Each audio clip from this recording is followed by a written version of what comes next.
Hola a todos, soy Mónica Hacha, dietista, nutricionista y tecnóloga de los alimentos. Cuando hacemos recomendaciones de alimentación saludable, cada vez es más frecuente que escuchemos hablar de la eliminación de los alimentos procesados y priorizar el consumo de alimentos frescos y naturales. Pero realmente tenemos que saber que no todos los procesados son perjudiciales.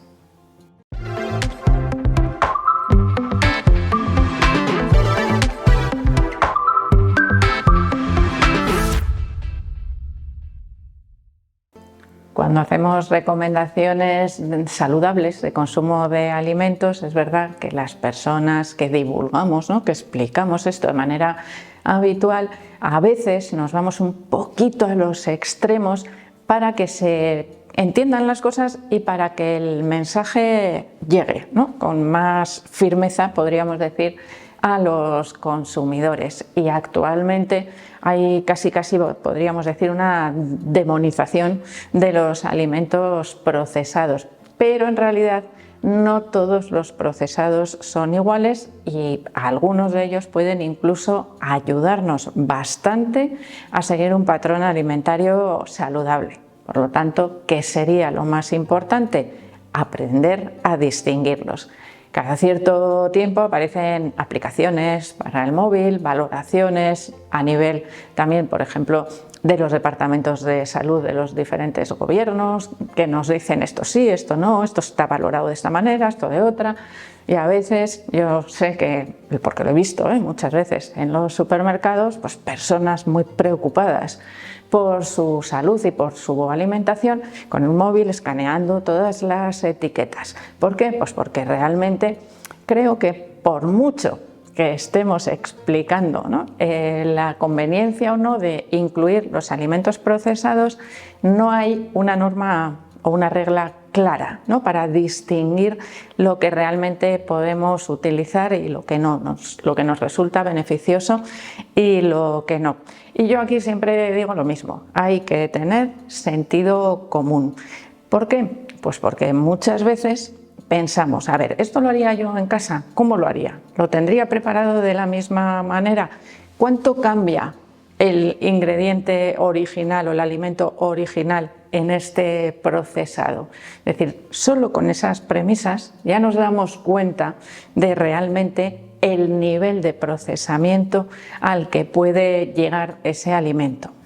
A mayor cantidad de procesamiento, menos conveniente resulta ese alimento.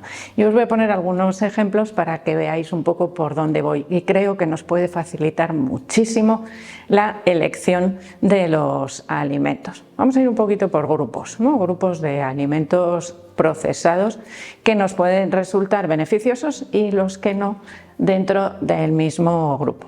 Por ejemplo, se suele recomendar muchísimo por cierto, voy a hacer una pequeña puntualización. Hay algunos alimentos que damos por hecho que no son procesados y sí que lo son. O sea, realmente a nuestra casa llega prácticamente todo procesado. De ahí, por eso que os digo, que apelo un poco al sentido común. Es decir, una lechuga, yo la compro y ya la han sacado de la tierra, le han cortado las raíces, en algunos casos la han limpiado un poquito, la han envasado, igual solo con un plastiquito, pero bueno, es un envasado y llega a mi casa y ya está. Esa lechuga ha sido procesada mínimamente, porque realmente esas operaciones son, vamos a decir, muy básicas, de recolección, pero un pequeñito procesamiento ha podido tener. ¿Cuándo? Un poquito más. Cuando esa lechuga nos la encontramos ya lavada y envasada en una bolsa, en atmósfera modificada seguramente, para que dure más tiempo hasta que yo abro el paquete. Un poquito más de procesamiento, sí. ¿Es malo? No, sigue siendo lechuga pura y dura. Es decir, las hojas de esa lechuga u otras hojas verdes mínimamente procesadas para que lleguen en mejores condiciones a mi casa y a mí me cueste menos tiempo prepararlas. Si yo compro la lechuga entera, tengo que lavarla, escurrirla, cortarla. Si yo compro la bolsa, la abro, la vuelco en mi plato y ya tengo la ensalada. Solo me falta aliñarla. Seguimos un poco más de procesamiento. Esas ensaladas que ya vienen preparadas, incluso con su salsa, a veces en un sobrecito que la podemos añadir o no. Esas ya no son tan saludables. Pensar si esos ingredientes o esa salsa la prepararíais vosotros de la misma manera en casa. Hay buenas versiones y hay otras versiones, bueno, un poco más dudosas, ¿no? Mejor una vinagreta, aceite, vinagre y sal, o aceite, limón y sal, que es lo más habitual, que cualquier salsa ya preparada, como por ejemplo una salsa César. ¿Que queremos preparar la salsa en casa? Una mayonesa casera con ingredientes naturales nos va a resultar mucho más beneficiosa. Y ahí ya empezamos con ese aumento del procesamiento, aumento de los ingredientes. ¿Por qué os digo lo de los ingredientes? Porque hay muchas aplicaciones y hay personas que nos dicen, no, si tiene más de 3 ingredientes ya no es bueno, si tiene más de 5 ya no es bueno. Vamos a esa ensalada. Si tiene lechuga, tomate, maíz, por ejemplo, panes tostaditos, unos taquitos de queso, y en el sobrecito de la salsa viene una vinagreta normal, aceite, vinagre y sal. Tiene más de 5 ingredientes. ¿Es mala? No, buenísima. Me la puedo llevar tranquilamente al trabajo, la abro, mezclo la vinagreta y listo. Tengo mi comida preparada en un segundito. Tiene más de 5 ingredientes, como os digo, con lo cual esa etiqueta a veces no nos resulta tan útil como parece. Volvemos aquí al sentido común. Esta misma valoración la podemos hacer con muchos alimentos. Las legumbres secas, procesadas, por supuesto, llevan ahí un procesamiento para secarlas y que nos lleguen a casa en perfectas condiciones y que nos duren meses, sin tener que preocuparnos de ellas. Es lo habitual. Comprar legumbres frescas, la verdad es que a veces es un poco complicado. Se puede en temporada, guisantes, habas, por ejemplo, las judías en época de recolección, las pochas, por ejemplo, las podemos comprar perfectamente, pero la versión habitual suelen ser las legumbres secas. Siguiente paso en ese procesamiento, legumbres cocidas y envasadas. Perfecto.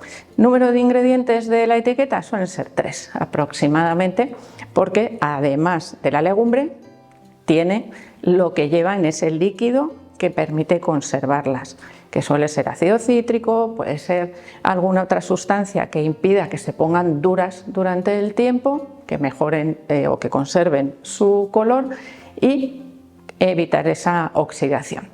Sal, en algunos casos, que también ayuda a la conservación, es decir, 3 o 4 ingredientes en la etiqueta. Y lo que yo me como son solamente garbanzos. Si elijo los garbanzos o legumbre, otro tipo de legumbre, perfecto. Vamos al siguiente procesamiento, una lata de fabada, por ejemplo, unas legumbres guisadas, estufadas.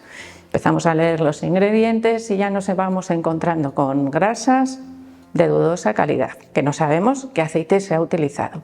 Os he dicho antes, y aquí otra pequeña puntualización, ¿lo prepararía yo en casa igual?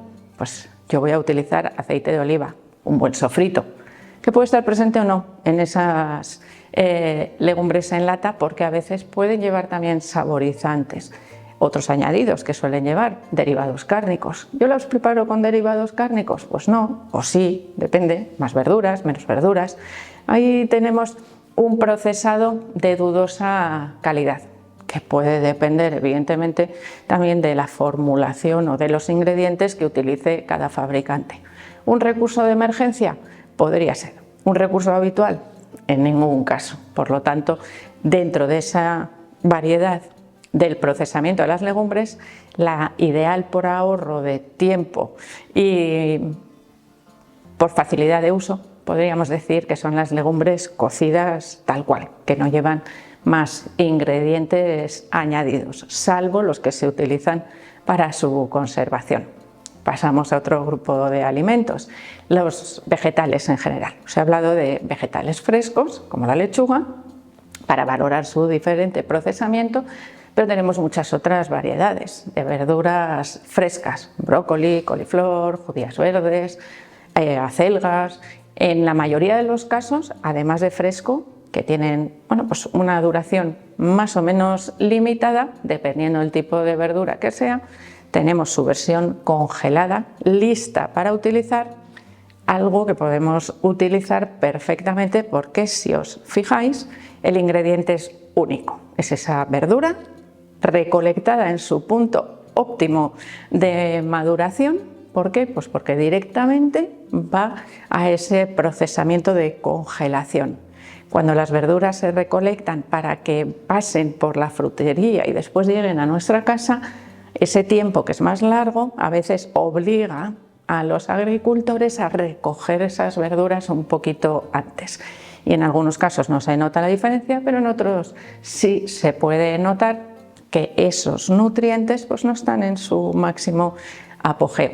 De hecho, nutricionalmente los estudios nos dicen que algunas verduras son nutricionalmente más completas cuando están congeladas por ese momento de recolección que cuando están en su estado fresco. O sea, fijaros hasta dónde pueden llegar la diferencia. Pero bueno, yo ahí no me preocuparía porque las diferencias son mínimas.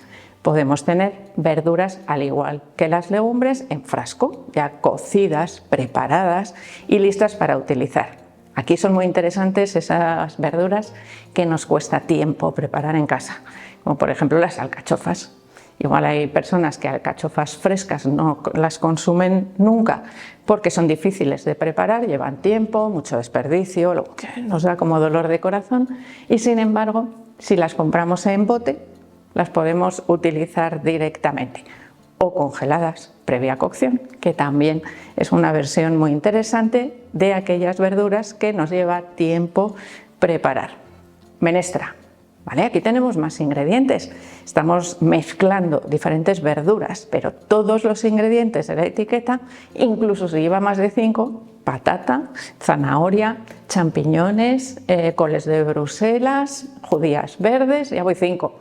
Y podemos seguir añadiendo diferentes vegetales, pero no lleva nada más, con lo cual esa etiqueta de 5 ingredientes tampoco me sirve en este caso para ver si es bueno o mal procesado. Así que si tuviéramos que decir algo que nos ayude a identificar todos los alimentos que son más beneficiosos de los que no, me refiero dentro de los procesados, porque la lista, yo podría seguir aquí hablando eternamente porque la lista es larguísima dentro de todos los grupos de alimentos. ¿En qué nos tenemos que fijar? Uno, en el contenido en grasa de esos alimentos procesados, el tipo de grasa, no la cantidad, que la cantidad bueno, es relativa, dependiendo sobre todo del patrón alimentario que sigamos, pero sí el tipo de grasa, grasas vegetales, grasas refinadas, grasas hidrogenadas. Os digo palabras que pueden aparecer en la etiqueta. Nos hacen sospechar de que ese alimento procesado ya no es tan bueno. ¿Por qué? Porque son grasas excesivamente refinadas. La grasa no es mala, pero cuando está muy refinada sí puede resultar perjudicial para nuestra salud cardiovascular. En segundo lugar, tendríamos que vigilar la cantidad de azúcares añadidos. ¿Por qué digo añadidos? Porque a veces esos carbohidratos que aparecen en el etiquetado aparecen de manera natural. Por ejemplo, la lactosa de la leche, que va a aparecer en leche, en derivados lácteos, en queso, en yogur, en kéfir. Por lo tanto, no es algo perjudicial, salvo cuando esos azúcares son añadidos, no presentes de manera natural en el alimento. Y en tercer lugar, el contenido en sal. Si ese contenido en sal añadida es excesivo y no lo podemos controlar a la hora de consumir, es decir, está muy integrado en esos alimentos, pues a veces, bueno, podemos tener ciertas dudas si es conveniente o no para nosotros. Pero los dos principales yo diría que son los aceites refinados y la cantidad de azúcares añadidos. Evidentemente, tenemos los aditivos, ¿no? Aditivos industriales, que en algunos casos pueden ser más llamativos que en otros. Os he hablado de aditivos en las conservas de legumbres, no hay problema, vamos a lavar esas legumbres y esos aditivos se van por la fregadera.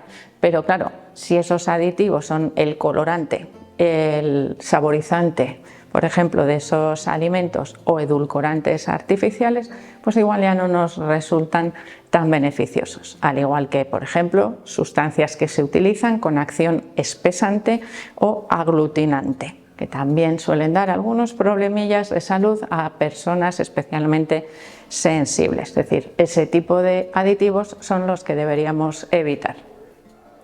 Así que ya veis que muchas veces el etiquetado nos puede dar pistas, otra nos puede resultar un poco confusos, pero realmente tenemos que utilizar mucho el sentido común. Es verdad que a veces no es fácil distinguir ante la duda, pues bueno, entonces en esos casos sí podemos echar manos de la aplicación, pero no podemos estar leyendo las etiquetas de todos los alimentos. Si yo voy a comprar una ensalada de bolsa, evidentemente no me importa, salvo, como os he dicho, que lleve ese paquetito de salsa, vamos a decir, excesivamente elaborada.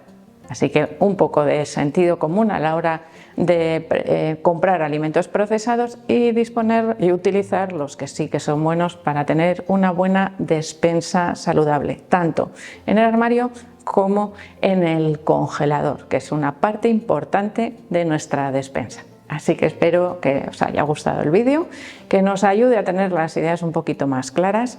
Por supuesto que espero que le deis al like, no dejéis de suscribiros al canal y espero seguir viéndoos a todos en los próximos vídeos.